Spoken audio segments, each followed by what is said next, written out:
여러분, 환경이 바뀌고 환절기가 되면 감기가 바이러스에 감염되듯이 이 우울증은 여러분 내 주위의 사람 때문에 전염될 수도 있고 환경 때문에도 우울증이 올 수도 있는데 그 누구도 예외 없이 모두 걸릴 수 있는 현대병이 우울증입니다. 영적 거인이라고 우울증이 걸리지 않는 것이 아니라는 것이죠. 여러분, 종교개혁의 시작을 알렸던 마틴 루터 역시 심각한 우울증 속에 살았습니다. 여러분, 설교의 황태자였던 찰스 하든 스펄천 목사님 역시도 심각한 우울증 속에 있었습니다. 이것은 영적 거인도 엘리야도 우울증을 벗어날 수 없었던 것이었습니다. 그리고 우리가 알던 정치가였던 아브라함 링컨도 굉장한 우울증 속에 살았습니다. 작곡가 슈베르트, 영국의 정치가 처칠, 자, 이런 분들을 보면 하나같이 가정 환경이 좋지 않았어요. 더불어서 여러분이 알고 있는 만유 인력을 발견한 존 뉴턴 모두 다 우울증에 걸렸던 것입니다. 이 우울증은 누구나 걸릴 수 있고 또 예외도 없고 또 영적 거인도 걸렸다는 것이죠. 여러분들 중에서 나는 우울증에 안 걸릴 거라고 얘기하는 분이 없을 겁니다. 어떤 분이든 다 우울한 상태를 경험하기도 하며 이 우울한 상태를 경험한 분들이 그 우울증을 그나마 방치하는 바람에 어떤 분은 진짜 현재 우울증에 걸려있는 분들도 계실 것입니다. 우울증을 걸렸지만 경미한 우울증에 있는 분도 있고 심각한 우울증 속에 있는 것도 있습니다. 중요한 것은 오늘 교회 안에 우울한 사람이 있거나 우울증에 걸려있는 사람은 정죄의 대상이 아니라 긍휼의 대상이었다는 것입니다. 그리고 무엇보다도 우울증을 방치하게 되면 아니면 우울증을 예방하지 않게 되면 어떤 현상이 일어나냐면 더 심각한 나쁜 결과를 초래하게 되는 것입니다. 그러기 위해서 먼저 여러분, 우리는 우울과 우울증의 차이를 구분할 줄 알아야 합니다. 우울은 뭐고 우울증은 뭘까요? 우울이라는 것은 스스로의 감정에 이 침체된 감정을 스스로가 통제할 수 있는 겁니다. 기분 자체를, 이 감정 자체를 통제할 수 있으면 이건 우울증이 아니고 우울입니다. 그러나 감정이 통제가 안 돼요. 감정적 침체 상태가 지속적으로 해서 나 스스로가 그것을 회복하지 못하는 사람, 이런 사람을 우울증에 걸렸다고 말합니다. 이게 심해지면 마음의 병이 더 심해지고 나중에는 공황장애까지 흐르게 되는 것입니다. 오늘 말씀해 보면 우울증 증세를 보이는 사람이 나옵니다. 목사님, 왜 이쯤에서 이 우울증에 대한 설교를 하실까요? 왜냐하면 지금 현대 사람들이 이 우울한 시대에 살고 있기 때문인 것이죠. 그래서 오늘 말씀의 제목은 살고 싶은 그대에게. 이 말은 우울증에 걸려서 극악적으로 간다면 마지막은 자살 충동까지 가기 때문에 그렇습니다. 오늘 본문에 보면 우울증 증세가 보이는 한 사람이 등장합니다. 이걸 통해서 본다면 믿음의 사람도 우울증에 걸릴 수 있음을 보여주고 있습니다. 하나님은 오늘 말씀을 통하여 우울증을 예방하거나 또 우울증을 걸렸다면 치유받기를 원하시고 있는 것이죠. 그러면 본문 말씀을 통해 우울증 증세는 무엇인지 한번 보겠습니다. 10절 말씀을 우울증의 원인이 뭔지를 보겠습니다. 10절입니다. 다 같이 한번 읽어볼까요? 시작. 내 뼈를 찌르는 칼같이 나의 대적이 나를 뭐 했어요? 예, 본문 전체 배경을 통해 본다면 이 본문에 있는 사람은 마음이 굉장히 상해 있었어요. 이 사람은 마음이 굉장히 우울해져 있었어요. 그 원인이 뭐냐 봤더니 사람들의 비방이었다는 것입니다. 여러분, 이 비방은 우울증의 원인이 될 수 있고 우울한 기분의 원인이 됩니다. 칼같이 마음을 찌른다는 것입니다. 이번 특세 때도 말씀드렸지만 비방은 마귀가 와서 우리에게 영향을 미칠 틈도 됩니다.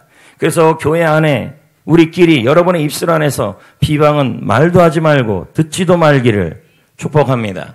왜요? 비방을 하게 되면 마귀가 시험을 주고 그 시험의 형태가 뭐로 나타나는지 아십니까? 우울증이 될 수도 있습니다. 왜요? 우울증의 마지막 결론은 무기력이기 때문인 것입니다. 그러면 마비가 되는 거 아닙니까? 다 특세 때 한 얘기 아닙니까? 악에 빠지게 된다. 여러분, 오늘 본문에 나와 있는 이 시인은 사람들의 비난과 무시와 조롱이 우울증을 만들어냈다 그럽니다. 우울한 상태예요. 성도 여러분, 우울증은 내성적 성향을 가진 사람들이 잘 걸린다는 그러한 통계가 있습니다. 사교형이 잘 걸리지는 않겠죠. 그럼에도 불구하고 사교형인데도 우울증에 걸리는 사람도 있을 수 있습니다. 물론 모든 내성적인 사람들이 다 우울증에 걸리는 건 아닙니다. 그만큼 가능성이 높다는 거예요. 왜요? 기질 자체가 많이 부정이 아니라 표현이 안 하는 스타일이기 때문인 것입니다.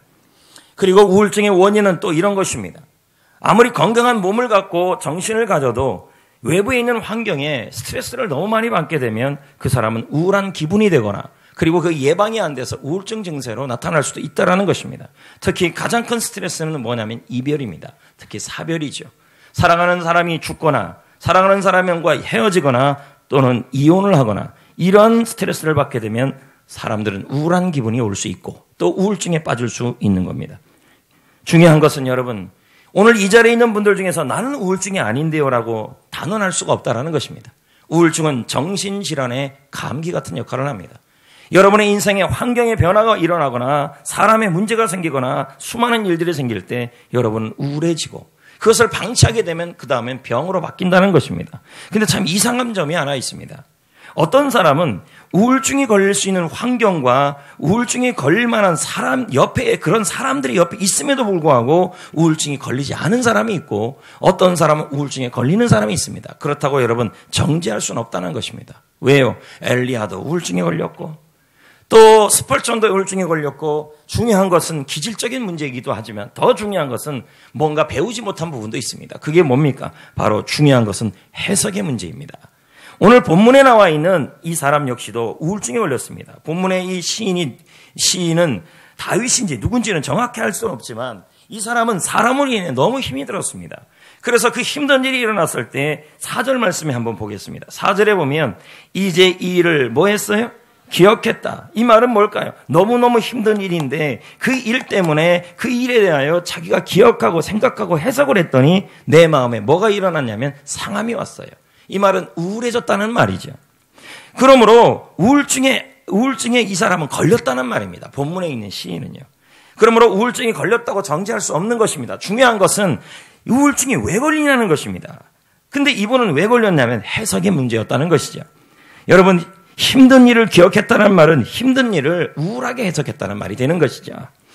조현삼 목사님의 내가 너희를 위로하다라는 그 책에 보면 이런 말씀이 합니다. 아마 이 목사님도 우울증 속에 있었을 것입니다. 그러니 우울증 책을 썼죠.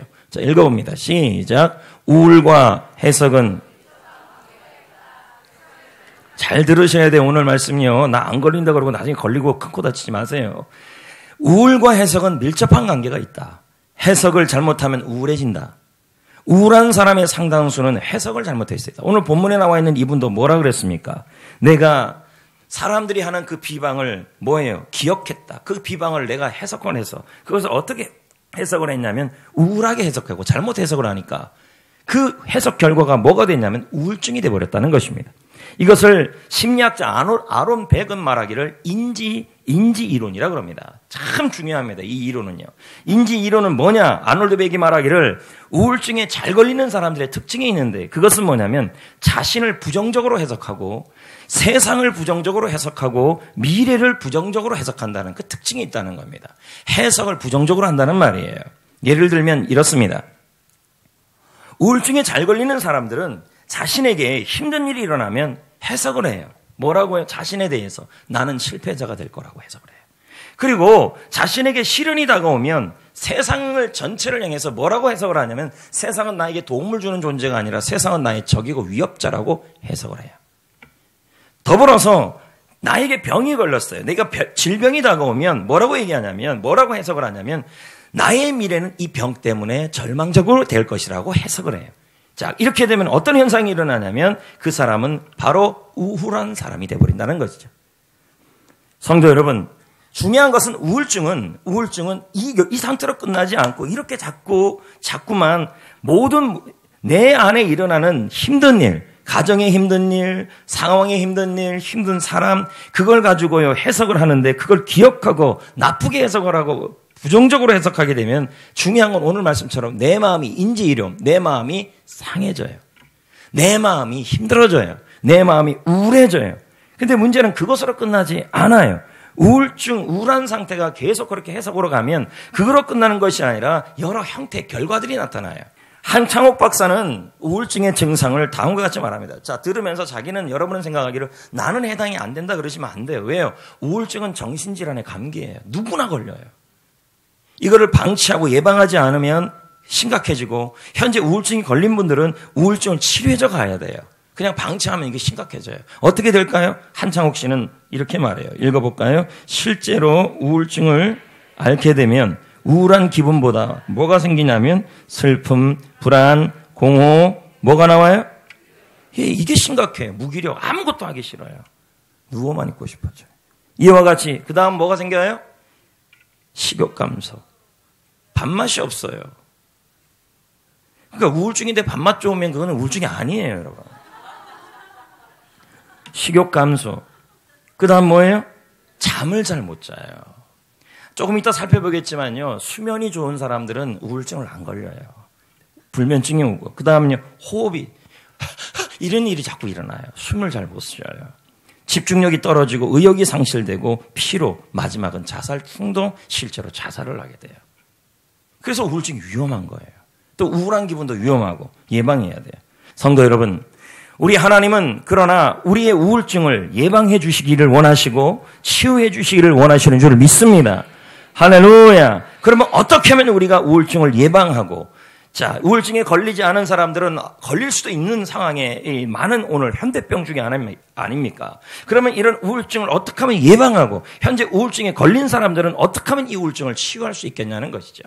그 원리를 제가 잠깐 설계하려고 합니다. 오늘 본문에 나와 있는 이 시인은 우울증에 걸린 사람이에요. 근데 이분은 우울증에서 살아나요.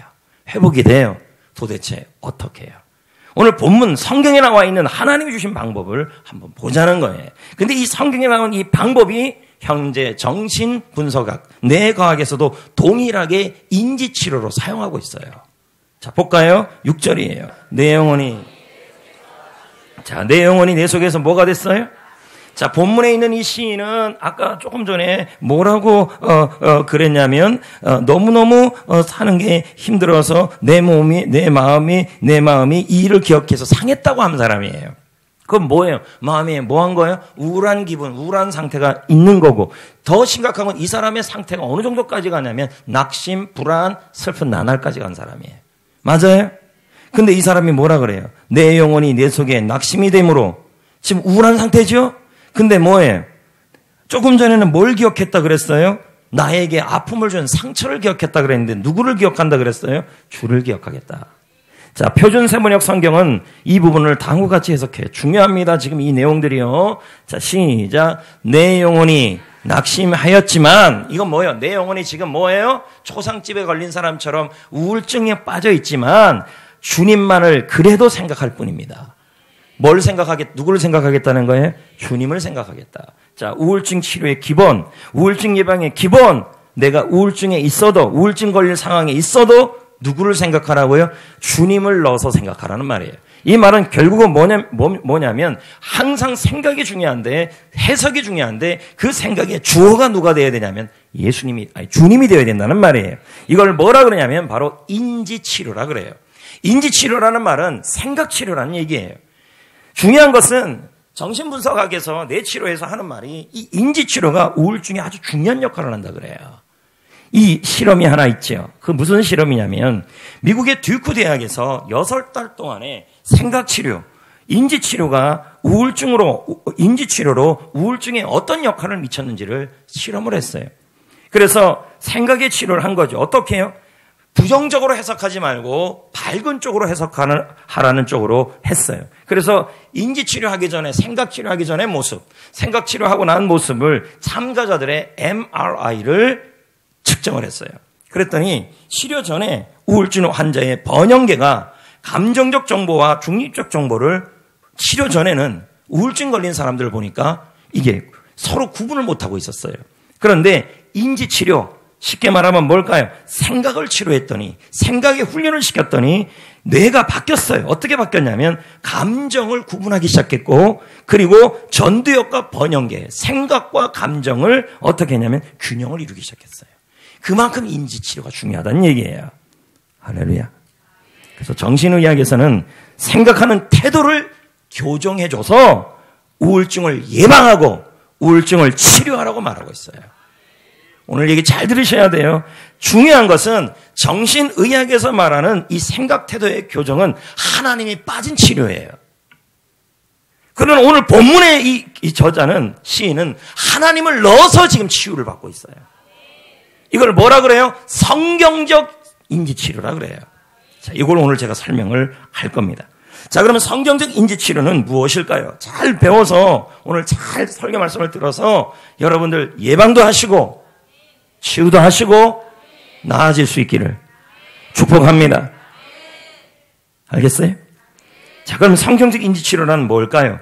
하나님을 넣어서 나 자신, 나의 미래, 나의 현재, 나의 사건을 해석하라는 말이에요. 하나님을 넣어서. 자, 그런데요, 어떤 분은 하나님을 넣어서 해석을 하는데, 사건과 사실과 병을 해석을 하는데 자꾸 나쁘게 해석을 해요. 이렇게 되면 어떻게 돼요? 낙심이 오고, 불안이 오고, 무기력이 오고, 자살 충동이 오고. 자, 이분이 그랬으니까요, 이 시인이. 그런데 옆에서 그런 불안이 오고 자살 충동이 오는 사람들에게는 스트레스를 주면 안 되는데 자꾸 스트레스를 주면 이 병이 헤어나지 못해요. 근데 문제는 이스라엘 백성들이 광야에서 가나안 땅을 정탐했을 때의 일이 있어요. 근데 이 일을 볼 때 하나님을 넣어서 이 사건을 해석을 하는데 어떻게 해석을 하냐면 너무 부정적으로 해석을 해요. 그러니까 낙심이 오는 거예요. 10명의 정탐꾼의 보고를 들었어요. 자, 볼까요? 신명기 1장 27절. 자, 주어가 하나님인데 얼마나 나쁘게 해석하는지 보세요. 시작. 장막 중에서. 자, 원망하고 있죠? 낙심하고 있죠? 왜 낙심했어요? 주어는 누구예요, 지금요? 여호와예요. 맞아요? 그러면 주어는 괜찮아요. 근데 뭐라고 해석했어요? 나를 뭐해? 우리를 뭐 하고 있다고 해요? 미워하고 있다고 설명을 해요. 자, 그럼 부정적으로 해석한 거잖아요. 하나님이 나를 미워했기 때문에, 하나님이 우리를 미워했기 때문에 가나안 족속, 아모리 족속의 손에 우리를 멸하시려고 이집트 땅에서 나를 인도해냈다. 이렇게 해석해버린 거예요. 자, 해석이 어떻게 된 겁니까? 지금 한번 보자고요. 이집트 땅에서 건져냈다란 말은 생명을 살려낸 거 아닙니까? 자, 그러니까 이렇게 해석한 거예요. 하나님을 넣었는데 하나님이 나를 미워하신다.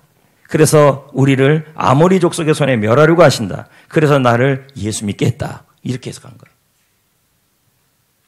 자, 다시 한번 얘기해 봅시다. 지금 여러분이 질병을 얻었어요. 근데 여러분이 이렇게 해석을 해요. 하나님이 나 미워하시는가 보다. 하나님이 이 병으로 나를 멸하시려고 하기 때문에 나 미워하는 거다. 그래서 하나님이 날 예수 믿게 했냐? 이렇게 나오는 거예요. 하나님이 나 미워하시는가 봐. 왜? 봤더니 내 주위에 너무너무 못된 사람들이 너무 많아요. 그래서 이 사람 때문에 내가 힘들게 하려고 내가 성전교회 나오게 했냐? 이집트에 나오게 했냐? 예수 믿게 했냐? 하나님 나 미워하는 거 틀림없어. 자, 이러면 어떻게 돼요? 시험 들어요. 전문용어로 시험, 의학용어로 한다면 낙심과 불안, 이렇게 가는 거죠. 내가 사업에 실패를 했어요. 근데 여러분 이렇게 말해요. 사업이 잘 안 돼요. 요즘 사업이 좀 안 돼. 그러면 이렇게 얘기하면 하나님이 나를 미워하시는가 봐. 내가 사업이 잘 안 돼. 하나님이 그래서 나를 이 사업 시작하게 한 거야. 하나님 진짜 나 미워해. 이렇게 해석해버린다는 거죠. 자, 이렇게 되면 어떻게 돼요? 이건 우울증을 유발하는 해석 패턴이에요. 이스라엘 백성들은 첫 줄부터 지금 잘못되게 들어간 거예요. 힘든 사건이 일어나자 하나님이 자신을 미워한다고 해석을 했어요. 그러니 어떻게? 우울해지죠, 낙심하죠, 불안해지죠, 무기력해지는 겁니다. 잘못된 게 아니에요, 여러분. 이렇게 나가는 모습들이. 왜요? 스펄전도 엘리야도 그랬으니까요. 이럴 때 우리가 생각 교정이 필요하고 옆에서 많이 응원해줘야 돼요. 여러분, 사건의 첫 줄이 해석이 잘못되면 그 다음 해석도 잘못돼요. 예를 들면 이런 거죠. 아, 엄마가 와갖고 꿀밤 줬어요. 근데 애가 해석을 해요. 우리 엄마가 나를 미워하시는가 봐. 나 꿀밤 줬네. 나는 다리 밑에서 죽었어. 이제 우울해지는 거예요. 남편이 갑자기 봉급에서 목을 자꾸 빼요. 그리고 비상금을 가졌어요. 우리 남편이 나를 미워하는가 보다. 왜? 비상금을 껌쳐두니까 아마 저 남편은 가짜일 거다. 뭐 이렇게 해석을 해버리는 거죠. 또 이런 거죠. 아무개 성도가 나를 싫어하는가 봐. 아무게 우리 목사님은 나를 싫어하는가 봐. 왜? 우리 목사님은 악수할 때 손에 힘이 약해져. 뭐 별 해석을 다 해요. 힘이 있는 게 정상이죠. 계속 악수하는데요. 집에 가면 얼얼해요, 손가락이요. 그렇게 되면 어떻게 되는데 섭섭한 마음이 들죠? 특세 때 뭐라 그랬습니까? 섭섭한 마음은 마귀의 틈이다. 시험 드는 거죠. 마비되는 거죠. 해석 패턴의 문제죠. 사건이 일어날 때 어떻게 해석하면 하나님이 하나님이 우리를 우울증에서 예방해주고 우리가 우울증에서 걸리지 않게 하고 우울증에서 치유될 수 있을까요? 하나님이 와서 우울증을 만져줄 수 있을까요? 이제부터 제가 말하는 거 잘 들으셔야 돼요. 이 해석 패턴, 제가 말하는 이 세 가지 패턴은 기본적으로 기독교 상담에서뿐만 아니라 제가 지금 읽은 책에서 가장 중요하게 다루는 부분이에요. 자, 이렇게 해석을 하셔야 돼요. 첫 번째 줄에 따라합시다. 무슨 사건이나 무슨 일이 일어날 때마고 어떤 사람을 만나도 처음 해석은 이렇게 시작하셔야 돼요. 그 사람, 내가 병에 걸려도, 자, 따라합시다. 하나님이 나를 사랑하신다. 병에 걸려도요. 예? 힘든 사건이 일어나고 힘든 일이 일어나다. 왜요? 우리 하나님은 예레미야 31장 3절에 뭐라 그랬습니까? 자, 봅시다. 예레미야만큼 힘든 인생을 산 사람이 어디 있습니까? 무너지는 인생 아닙니까? 근데 그가 뭐라 그럽니까? 내가 영원한 하나님이 여호와께서 예레미야에게 나타나서 하는 말이 나는 영원한 사랑으로 사랑하고 있다. 네가 포로로 끌려가도 사랑하고 있다. 너를 사랑하기에 인자함으로 너를 이끌었다. 여러분, 지금 병에 걸렸습니까? 아니면은 아무리 사람들이 옆에 있습니까? 환경이 너무 힘듭니까? 여러분, 그 일이 일어나도 이렇게 시작하셔야 돼요. 하나님은 나를 영원히 사랑하신다. 미워하는 게 아니다. 이렇게 해석을 하셔야 돼요. 왜요? 성경이 그렇게 다 약속하고 있기 때문에. 그 다음은 자, 따라합시다. 목회서신이 있으니까요. 꼭 하셔야 돼요. 이건 성경적인 인지, 생각 교정이에요. 이러면요, 내 전도역과 번영계가 균형이 잡아져요. 점점요. 알겠어요? 자, 그 다음 뭐라 그래야 돼요? 하나님이 나를 사랑하셔서, 그 다음은 뭐라 그래야 되냐면, 자, 하나님이 나를 사랑하셔서, 하나님이 나를 위해서. 자, 볼까요? 로마서 8장 31절, 시작. 만일 하나님이 우리를, 예를 들면 아픔을 겪었어요. 예를 들면 가정에 큰 힘든 일이 생겼어요. 그때도 뭐라 그래야 돼요? 하나님이 나를 진짜 내 편 아닌가 보다. 이게 아니라 여호와가 나를 위하시면 하나님이 나를 위하여. 이렇게 하셔야 돼요. 알겠어요? 그리고 세 번째 해석이 중요해요. 그게 뭘까요? 하나님이 나를 좋게 하시려고. 자, 로마서 8장 28절. 자, 읽습니다. 다 같이 시작. 하나님을 사랑하는 자, 부르심을 입은 자들에게는 우리잖아요. 우리요. 그쵸? 모든 것이 합력하여 좋게 하신다. 좋게 하신다. 잘되게 하신다. 질병에 걸려도 결국은 뭐예요? 여러분을 미워한 것이 아니라 영원한 사랑이에요. 여러분을 사랑하셔서, 여러분을 위해서, 여러분을 좋게 하시려고 하나님이 나를 병 걸리게 하셨다. 이렇게 해석을 하셔야 돼요. 왜요? 그 병을 통해서도 하나님은 나에게 잘되게 하여 주시고 유익되게 하여 주실 수 있는 분이에요. 해석을 그렇게 하셔야 된다는 거죠. 여러분, 세 문장이 우리의 삶에 일어나는 모든 일들과 지금 여러분이 관계를 맺고 있는 그 사람들을 해석하는데 가장 중요한 기본 공식이에요. 뭔 일이 일어날 때마다 하나님이 나를 미워하셔서 그래서 저 아모리를 만나게 했나? 병 걸렸나? 이렇게 해석해버리면 그 다음 단계는 그러면 하나님이 이렇게 나와요. 그 다음은 하나님이 이러려고 나 예수 믿겠어요? 이렇게 나와요. 이렇다고 나를 이집트에서 구원했어? 이렇게 나온다니까요. 그럼 하나님이 미워져요. 낙심해져요. 예전에 여러분 고등학교 다닐 때 정석 수학이 정석 알아요? 공부들 다 열심히 하셨네요. 그러면 정석만 있었어요? 해법도 있었어요. 몰라요? 해법은요? 저는 해법 중심으로 공부했어요. 정석은 너무 작아서 글도 잘 안 보이고 그래서 너무 작아가지고. 그런데 여러분 수학 공식에 함수를 풀 때는 반드시 뭘 대입해야 돼요? 함수 공식을 대입해야 돼요. 맞죠? 방정식에다 함수 공식 넣으면 돼요? 안 돼요? 안 돼요. 마찬가지로 하나님이 여러분에게 일어나는 모든 사건, 모든 관계 맺는 사람에 대해서 해석하는 아주 중요한 공식 하나를 주셨는데 그게 바로 오늘 말씀 이거예요. 하나님이 나를 사랑하셔서 나를 위하여 나를 좋게 하려고 이런 일을 일어나게 하셨다.